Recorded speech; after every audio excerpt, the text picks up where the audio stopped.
Well, back to the weather. We've seen the damage hail can do to homes and crops. Meteorologist Sean Everson shows us safety tips that can help protect you.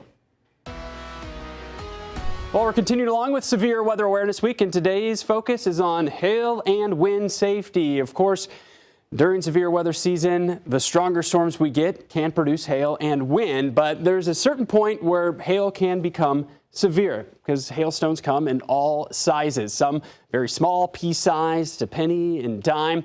But once you get to quarter, that's the cutoff. Quarter, roughly diameter of 1 inch. Anything that big or bigger, golf balls, tennis balls, baseballs, that is severe hail. Thankfully, it's way less common, rare to get extreme hail, but it's not out of the picture depending on the size and strength of the thunderstorm.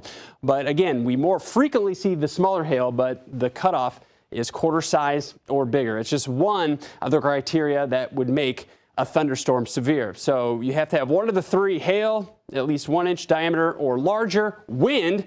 If we have wind gusts from the thunderstorm 58 miles per hour or greater, that is considered severe.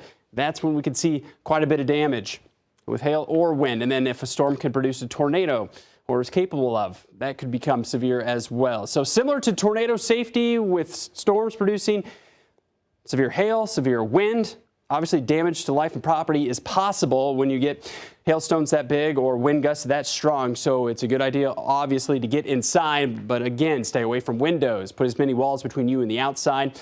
Where you go for your tornado shelter, not a bad place to go when we get severe hail and wind with these storms as well. Back to you.